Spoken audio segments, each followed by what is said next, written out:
Good morning again, everybody. So today is the same day, and I have decided to plant something else.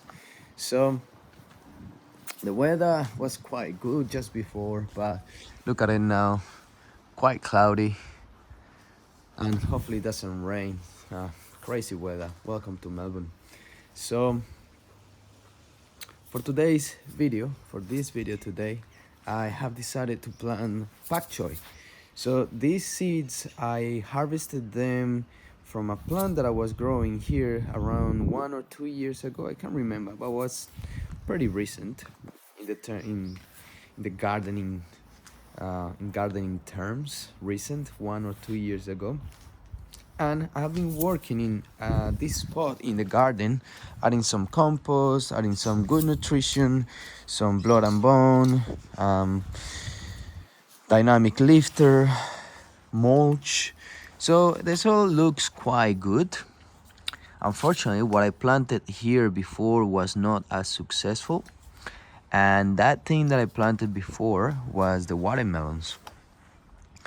So unfortunately, there is some roses planted here in this part of the garden as well. So I understand that may affected the way that the watermelons developed and grew, because they have to compete with these two plants, and this spot is quite small for watermelons. The watermelons grow quite large and long, so there is a few things to understand about it. But now I want to try this and test these seeds in this part of the soil.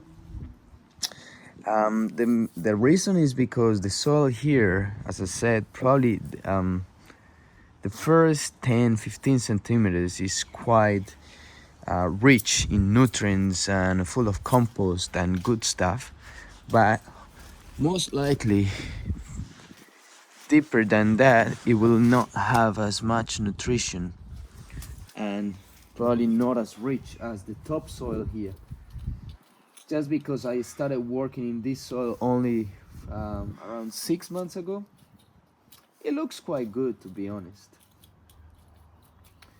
Deep into it, but still there is a lot of things to think about, the reason why the pumpkins didn't succeed. But most likely the pak choi will do well here, so that's why I am giving it a try and see if they grow nice, if they grow well, and I can harvest some pak choi from this part. So let's get started. I'm simply gonna go and throw them as well, because they are quite small seeds and they are quite hardy. They're pretty strong, so they most likely will succeed eventually and sprout. That's why I treat it as a test, as an experiment. I'm quite a lazy gardener. I like to put systems in place. I like to do what it needs to be done. So I'm not lazy on that part of it.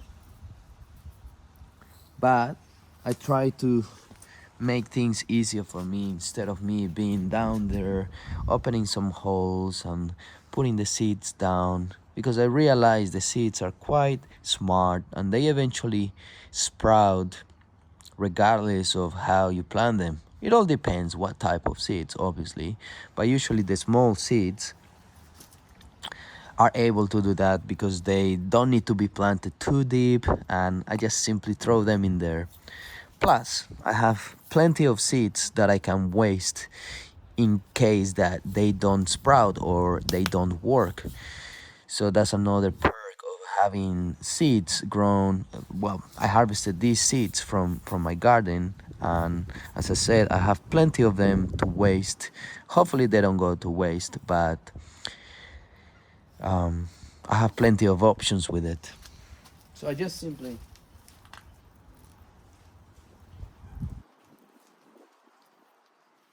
throw them in there and hope for the best. In a few weeks, if it doesn't work, I'll try something different.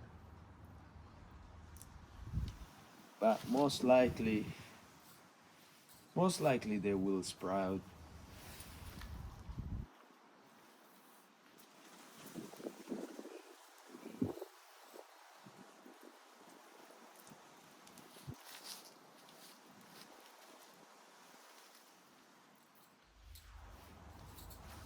The same as the previous seeds that I have planted. If I have too many of them sprouting, then I will pick the weakest seedlings and just simply get rid of it and leave the strongest in the soil.